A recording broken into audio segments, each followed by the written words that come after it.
চলে এলাম দিনের সেকেন্ড ভিডিও নিয়ে। এখানে আমি দু তিনটে বিষয় তুলে ধরবো। প্রথম বিষয় হচ্ছে সোনা দাদা বৌদি। এই সোনা দাদা বৌদি ডাকতো মন্দিরা, যার কারণেই সোনা দাদা বৌদি বলার শর্তের সাথে বলবো মন্দিরার সোনা দাদা বৌদি, তাহলে মানুষের কাছে পরিষ্কার হবে কাকে নিয়ে আমি বলতে বসলাম। তা সোনা দাদা বৌদি সম্পর্কিত বলবই, এবং সত্যি তারা অ্যাপ্রিসিয়েট করার মতন ভিডিওটা করেছে, কিন্তু তারপরেও কিছু কথা বাকি থেকে যায় যেগুলো জন্য আমি ভিডিওটা করতে বসলাম। তারপরে আমি মুনমুনকে বলবো, টোন অ্যান্ড মমসের মুনমুনকে কিছু কথা বলবো, আর শেষ করবো রিম্পাকে কিছু কথা বলে। তা শুরু থেকেই শুরু করি। তার আগে ইন্ট্রো। হ্যালো বন্ধুরা, কেমন আছো? আশা করি তোমরা ভালো এবং সুস্থ আছো। আমিও বেশ ভালো আছি। আচ্ছা, মন্দিরার সোনা দাদা বৌদি, ওর নাম বলতে নিলয়, আর ওর নামটা আমি ভুলে গেছি, সরি। আমি সোনা দাদা বৌদি করেই বলছি। আজকে আমি একটা ভিডিও দেখি ওরা দিয়েছে, আমি দেখতে দেখতে দেখলাম ওরা ওটাকে তুলে নিল। আমি জানি না তারপরে ওটাই এডিট করে হোক বা কিছু সংযোজন করে হোক, পরে দেখলাম ভিডিওটা নামিয়েছে।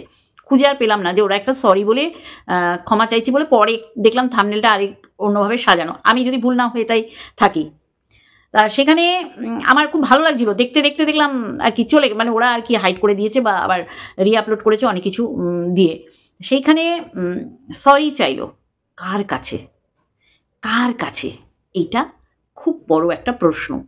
আজকে কন্ট্রোভার্সি ক্রিয়েটাররা, কন্ট্রোভার্সি জোনে যে বেশ কিছু জন, সবাই না হলেও বেশ কিছু জন, হাতে গোনা 5-6 জন তো হবেই, হ্যাঁ 5-6 জন হবে, যারা এই জিনিসটার উপর প্রতিবাদ জানিয়েছিল যে আমার ব্লগ অফিসিয়াল, বোধহয় যদি না ভুল হয়ে থাকি, এই চ্যানেল থেকে, ওদের তো দুটো চ্যানেল, সেখান থেকে প্যাশন উইথ এপি, যাকে ওরা খুব কটূক্তি করেছিল, মানে যেটা সত্যি করেই আমরা ভাবতেই পারছিলাম না যে এটা তাদের পুরনো ভেতরের আক্রোশ মেটাচ্ছে, না কন্ট্রোভার্সি করছে, না রোস্টিং করছে, না খিস্তি করছে। মানে আমার কাছে সত্যি করেই অবাক লেগেছিল, কারণ এদের আমার পছন্দ হয়। আমি এর আগেও বলেছি, খুব সুন্দর করে বলেছিলাম এদের চ্যানেলটা চলে যাওয়ার পিছনে কারণ। আর অবশ্যই করে এর এগেনস্টে দালাল ভিডিও করেছিল, আর সেটা আমার কন্টেন্ট সবসময় জানো। তা সেখান থেকে আমি দেখলাম এরা কোথায় নেমে এই ভিডিওটা করেছিল, মানে ওই প্যাশন উইথ এপির এগেনস্টে। এবং আমার অবাক লেগেছিল যে বারংবার ওরা ওই যে মাছের চারা দেয় ছিপে, বড়শিতে গেঁথে, ফতনাটা এরকম করে নড়লে মনে হবে যে মাছ খাচ্ছে, এবার ফতনাটা যখন বেশি করে নড়বে ভাববে মাছ অলরেডি গেঁথে গেছে। এইরকম ওরা এরকম একটা পরিকল্পিত থাম্বনেল বানিয়ে বারবার গিয়ে ওরা দেখছিল যে ওর কিছু বক্তব্য থাকে কিনা। এটা আমার কাছে ভীষণভাবে মানে অদ্ভুত লেগেছে। একটা শিক্ষিত মানুষের থেকে একটা অনভিপ্রেত। আমাকে আবার সোনালি বাসু কারেকশন করে দেয়, অপারক কি, অপারগ, তাই না সোনালি? খুব ভালোবাসার। এরা নীরবে দেখে আমাকে, কিন্তু যখনই দেখে যে আমার উচ্চারণে বা বানানে ভুল, আমাকে সঙ্গে সঙ্গে সে জায়গা মতন বলে দেয়। যাই হোক, অনভিপ্রেত ছিল তাদের এই জিনিসটা। তা আজকের ভিডিওটা দেখলাম, ভালো লাগলো। সরি, কিন্তু সরি কার কাছে চেয়েছে বলো তো?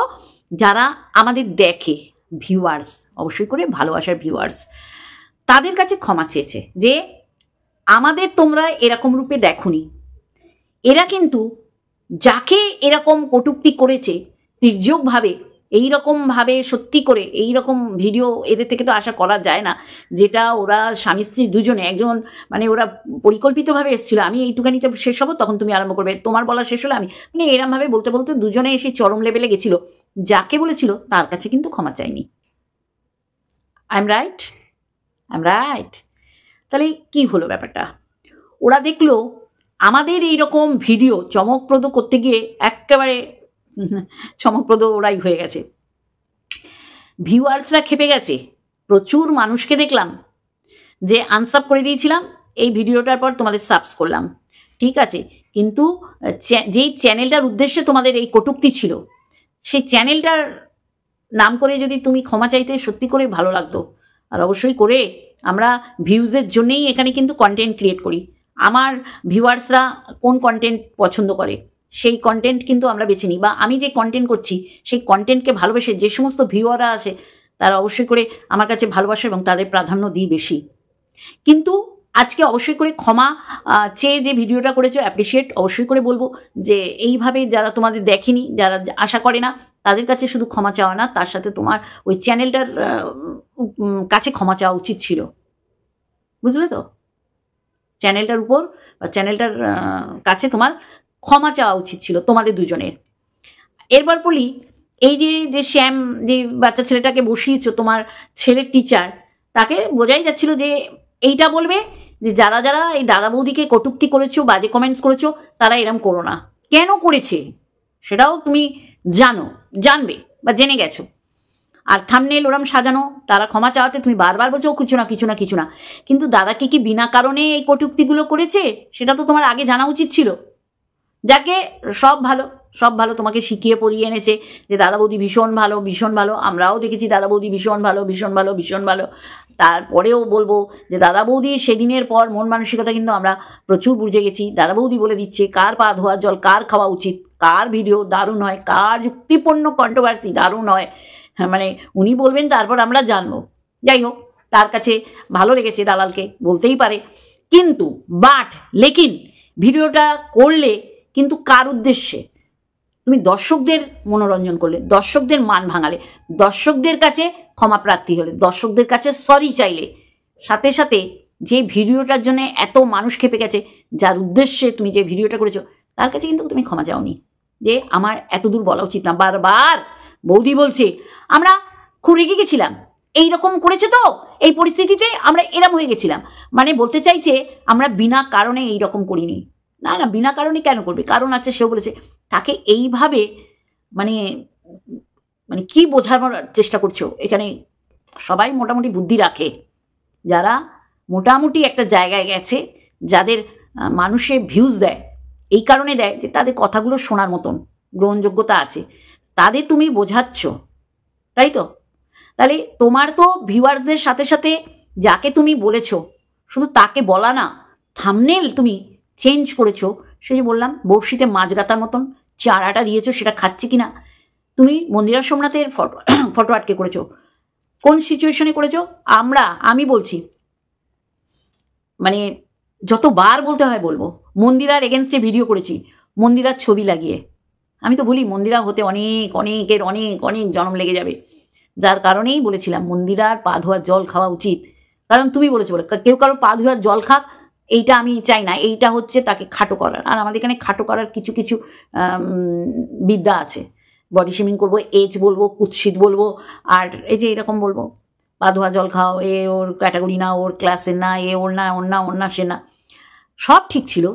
কিন্তু যার উদ্দেশ্যে ভিডিওটা ছিল, তারপরেও বেশ একটা মানে মারছো, টার্গেট করছো, ধরো একটা পাখি, কিন্তু বারবার উত্তেজিত করছো অন্য কোনো পশু, পাখি, মানুষ, এরকম।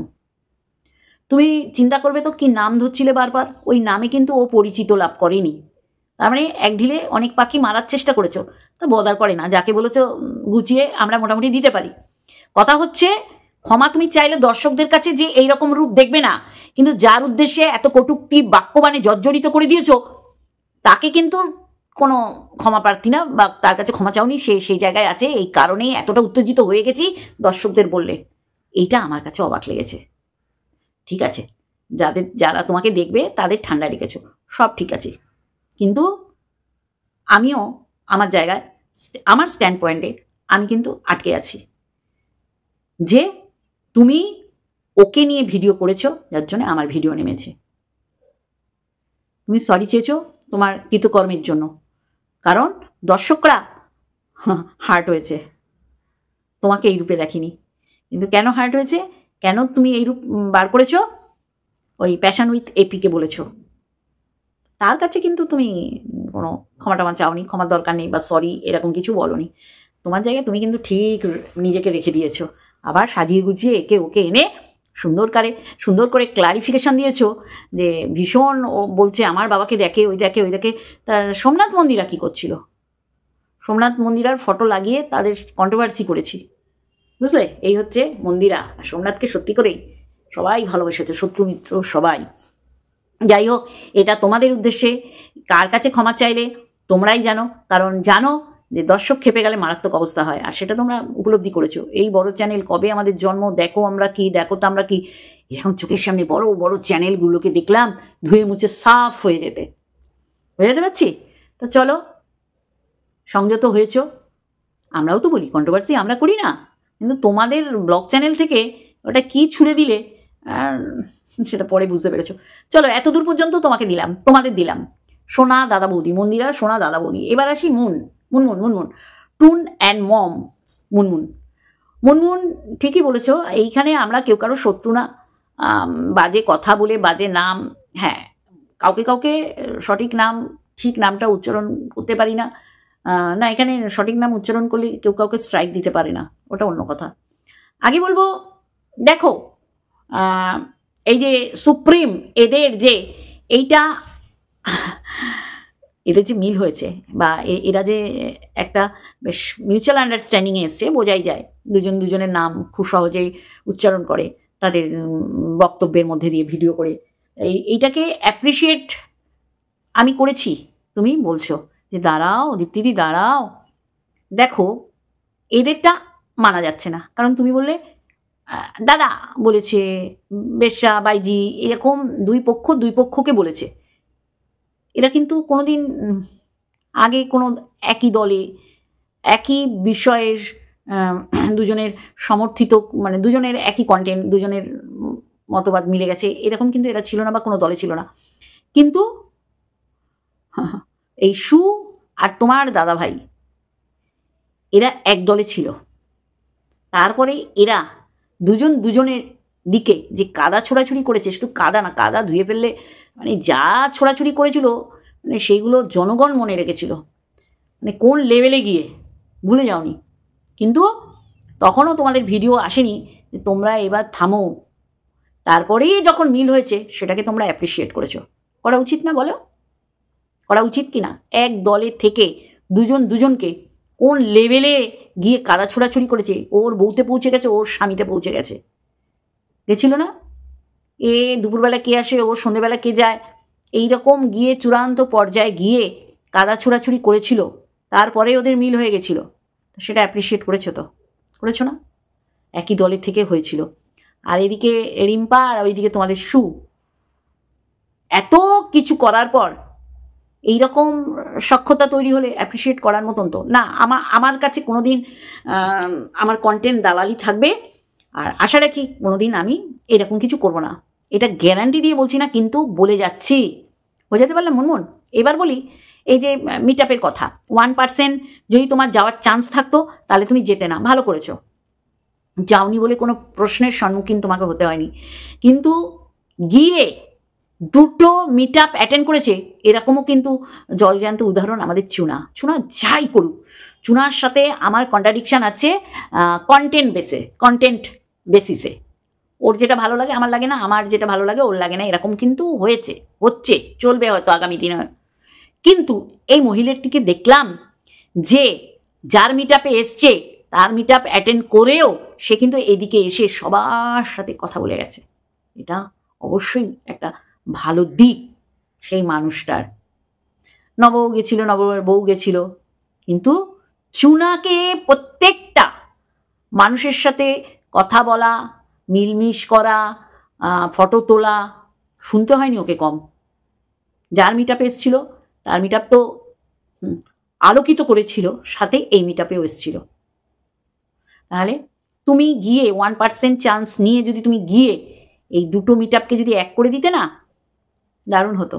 দুজন তোমার কাছে আপন, আর এই দুজন আপন বলেই তোমাদের দিক থেকে কেউ যায়নি, যাওনি তোমরা। আর খুব ভুল ধারণা যে মিট আপে গিয়ে মারামারি, কুদোকুদি, খুনোখুনি, চুলোচুলি, ধস্তাধস্তি, পচা ডিম টমেটো ছোড়া হবে, সব ভুল। কিন্তু এইরকম যদি হতো আমি অন্তত যেতাম না। আর আমি বলেইছি এই ভুল আমার ঐতিহাসিক ভুল, কিন্তু কিছু প্রশ্ন করার জন্যে যাওয়া হয়েছিল, যাকে ওইগুলো তুলে, আর আমার সত্যি করেই সেই ঐতিহাসিক ভুলকে বারংবার আমি উচ্চারিত করতে চাই না। কিন্তু তোমার 1% চান্স থাকলেও তুমি যেতে না, কারণ দুজনই তোমার কাছে আপন।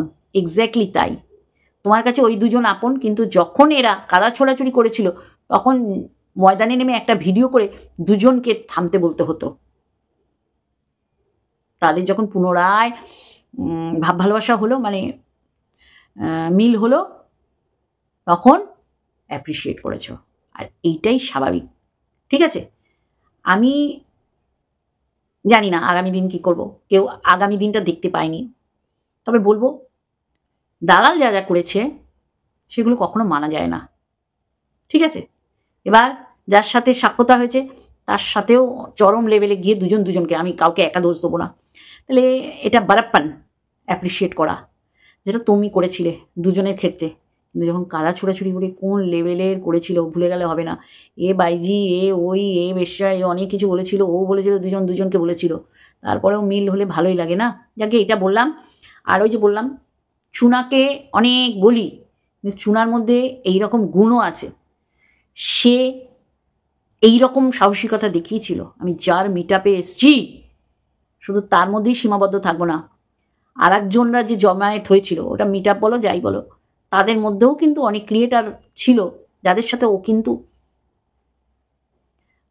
দেখা করতে এসেছিল। এটা গেল মুনমুনকে বলা। আর হ্যাঁ, কেন বলবে না, নাম ধরে বলবে, নাম ধরে বললে কখনো কিছু হবে না। আমি তোমার ভিডিও দেখি ভীষণভাবে, ওই মঙ্গলা মা বা কি মাদের নিয়ে তুমি করছো, আমি এই বিষয়টা অতটা জানি না বলে দেখি তোমাকে, ভিডিওটায় অত মনোনিবেশ করি না। আজকের ভিডিওটা দেখলাম, তোমার প্রচুর ভিডিও দেখি, তোমার মেয়েকে আমার খুব ভালো লাগে, দারুণ। যাকে এটা গেল একটা দিক। তোমাকে আর একটা কথা বলি, আশা করি তুমি যার নাম করলে, তোমার ওয়াইটির দাদা ভাই, তার ভিডিও তুমি দেখো।